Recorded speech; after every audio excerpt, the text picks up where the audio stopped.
बच्चों ये है लेक्चर 163। आपका जो चैप्टर 8 है इंग्लिश में रीच फॉर द टॉप, उसका ये सेकंड पार्ट है। और इस सेकंड पार्ट का नाम है मारिया शेरापोवा। ये सेकंड पार्ट मारिया शेरापोवा के ऊपर है। मारिया शेरापोवा एक रशिया की लड़की हैं जिन्होंने औरतों की टेनिस में एक ऊंचाई छुई जब वो सिर्फ 18 साल की थी। जब आप उनकी ये स्टोरी पढ़ेंगे तो आप उनके और संतोष यादव के बीच में कंपैरिजन कर पाओगे। अब यहाँ से उनकी स्टोरी चालू हो रही है मारिया शेरापोवा, पेज 104 पे। There is something disarming about Maria Sharapova, something at odds with her ready smile and glamorous attire. And that something in her lifted her on Monday 22 to the world number 1 position in women's tennis. जिन्होंने ये लिखा है वो कह रहे हैं कि मारिया शेरापोवा के बारे में कुछ डिसआर्मिंग है, मतलब कुछ अलग बात है। कुछ ऐसी अलग बात है, उनकी स्माइल में कुछ ऐसी अलग बात है, वो जो ग्लैमरस कपड़े पहनती है उनमें कुछ ऐसी अलग बात है, और कुछ ऐसा है जिसने उनको 22 अगस्त मंडे 2005 को दुनिया की नंबर 1 टेनिस प्लेयर बनाया। मतलब रैंकिंग में नंबर 1 पे मारिया शेरापोवा कब आई? अगस्त 22, 2005 में। उस दिन मंडे था। All this happened in almost no time. ये सब जल्दी जल्दी हुआ उनकी लाइफ में। Poised beyond her years, the Siberian born teenager took just 4 years as professional to reach the pinnacle। मतलब अपने सालों को पीछे छोड़ती हुई ये साइबेरियन, मतलब उस टाइम तो उनके 18 ईयर्स ही हुए थे, मतलब 18 साल की थी जब वो नंबर 1 खिलाड़ी बनी। वो साइबेरिया की थी और सिर्फ 4 साल में उन्होंने इस अपनी जो टेनिस की ऊंचाई को छुआ था। 18 साल की उम्र में उन्होंने, मतलब 14 साल से उन्होंने टेनिस में ऐसे मतलब अपना करियर बनाना चालू किया होगा। 18 साल में तो वो नंबर 1 पे भी थी, ठीक है, मतलब एक ऊंचाई छू ली थी उन्होंने, ठीक है। वो साइबेरिया की थी हैं, मतलब पेज 105 पे। However, the rapid ascent in a fiercely competitive world began 9 years before with a level of sacrifice few children would be prepared to endure। पर ये जो फास्ट चेंज आया उनकी लाइफ में, क्योंकि ये वर्ल्ड में इतना ज़्यादा कंपटीशन है, ये सब उनकी लाइफ में 9 साल पहले ही चालू हो गया था, जब कुछ ही बच्चे मेहनत करने का सोचते हैं। अभी तो मारिया ने अपना 10वां जन्मदिन भी नहीं मनाया था जब उसे ट्रेन में बिठा के यूएस भेज दिया गया। वो फ्लोरिडा गई यूएस के, और अपने फादर यूरी के साथ गई, और वो वहाँ गई और वो मतलब वो अब फिर सक्सेस का और स्टारडम का रास्ता चलती गई। पर वो सक्सेस के लिए उन्हें अपनी मदर से 2 साल दूर रहना पड़ा। येलेना नाम था उनकी मदर का। 10 साल की उम्र में एक अच्छी टेनिस खिलाड़ी बनने के लिए उन्हें फ्लोरिडा जाना पड़ा, यूएस। उनके पिता गए उनके साथ, और 2 साल उन लोगों को उनकी मम्मी येलेना से दूर रहना पड़ा। उनकी मदर को साइबेरिया में ही इसलिए रुकना पड़ा क्योंकि उनका कुछ वीज़ा का इशू था। उस टाइम मारिया 9 साल की थी, तो उन्होंने 9 साल की उम्र में ही एक ज़रूरी सबक सीख लिया था कि अगर वो चाहती हैं वो टेनिस में और आगे बढ़ें तो उसके लिए उनको कीमत चुकानी पड़ेगी। मारिया शेरापोवा बताती हैं 9-10 साल की उम्र में उनको अपनी माँ से अलग रहना पड़ा, तो वो उस टाइम बहुत अकेला फील करती थी। मैं अपनी मम्मी को बहुत ज़्यादा याद करती थी। मेरे पापा दिन रात काम करते थे क्योंकि उन्हें मेरी टेनिस ट्रेनिंग के पैसे भरने थे, तो वो भी मेरा ख्याल नहीं रख पाते थे। और क्योंकि मैं बहुत ज़्यादा यंग थी, मतलब 9-10 साल की उम्र थी सिर्फ, तो मैं 8 बजे ही सोने चली जाती थी। The other tennis peoples would come in at 11 PM। सब सोने 11 बजे आते थे, पर मैं तो 8 बजे ही सो जाती थी।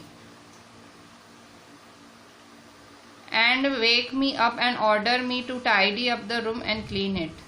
बाकी बच्चे 11 बजे अंदर आते थे रूम में सोने और मुझे ऑर्डर करते थे कि रूम को साफ कर दो। पर ये सब चीज़ों को मैंने अपने खुद को डिप्रेस नहीं होने दिया। इन सब चीज़ों से मैं डिप्रेस नहीं हुई। मैं अंदर ही अंदर से और ज़्यादा डिटरमिन्ड होती गई। मैं और ज़्यादा दृढ़ हो गई कि मुझे टेनिस में नंबर 1 होना है, और मैं मेंटली टफ होती गई। मैंने सीख लिया कि अपना ख्याल खुद कैसे रखने का। मैंने कभी भी छोड़ने का नहीं सोचा। मुझे पता था मुझे क्या चाहिए।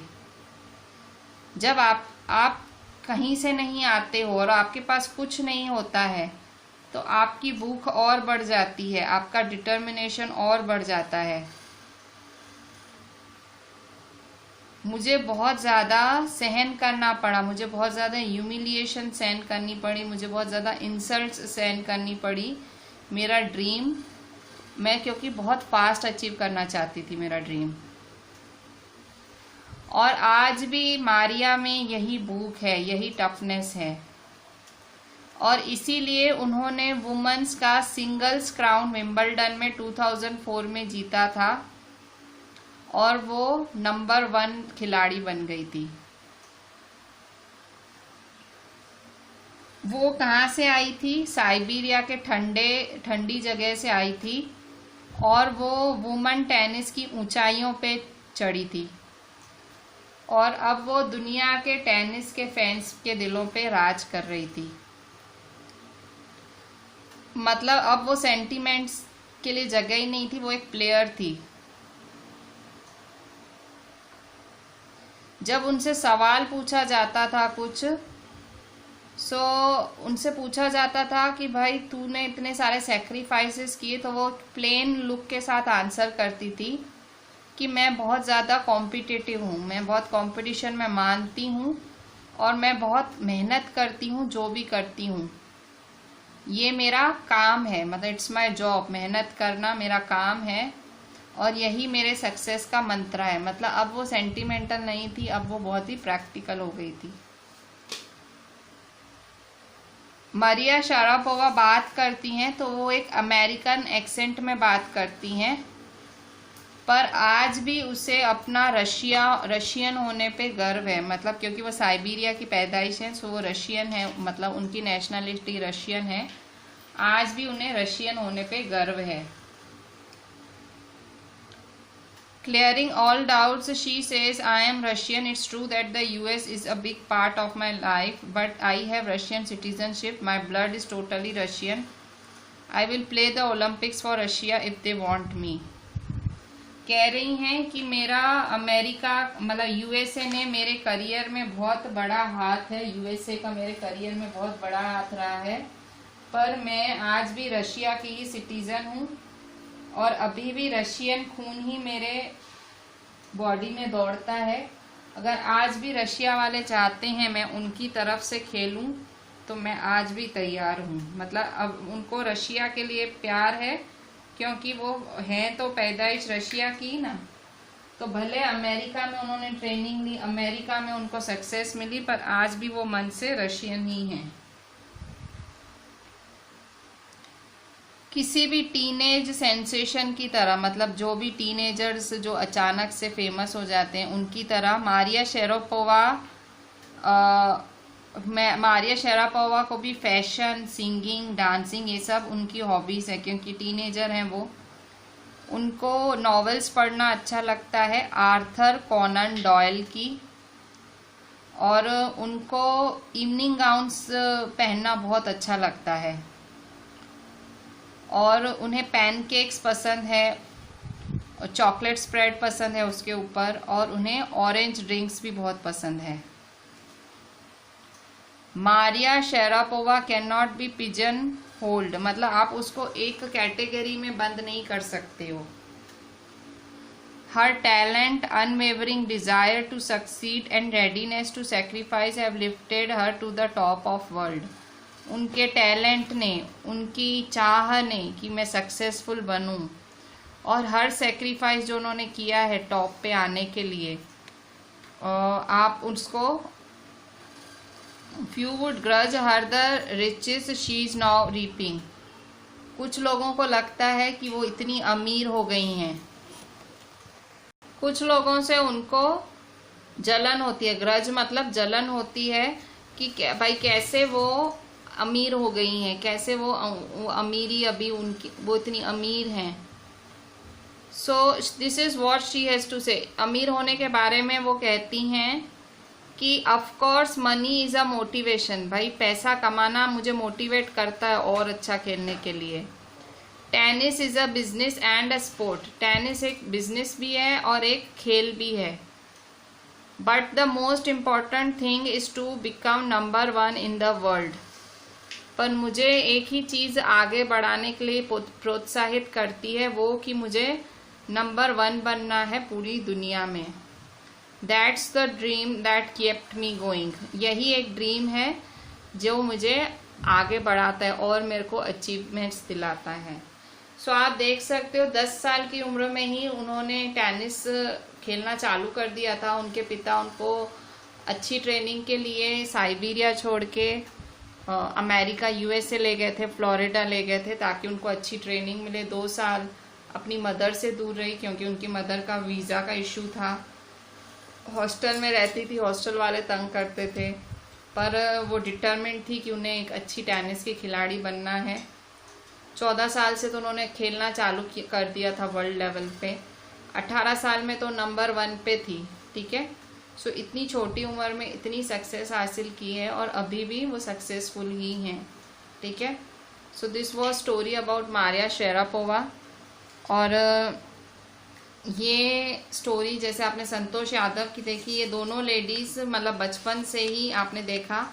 संतोष यादव की भी मतलब बचपन से ही एक उनकी भी एक जिद रही थी, और यहाँ पे मारिया शेरापोवा की भी एक डिटर्मिनेशन है। सो दोनों लेडीज़ अपनी अपनी फील्ड पे टॉप पे हैं। So this was part 2 of your chapter 8 reach for the top.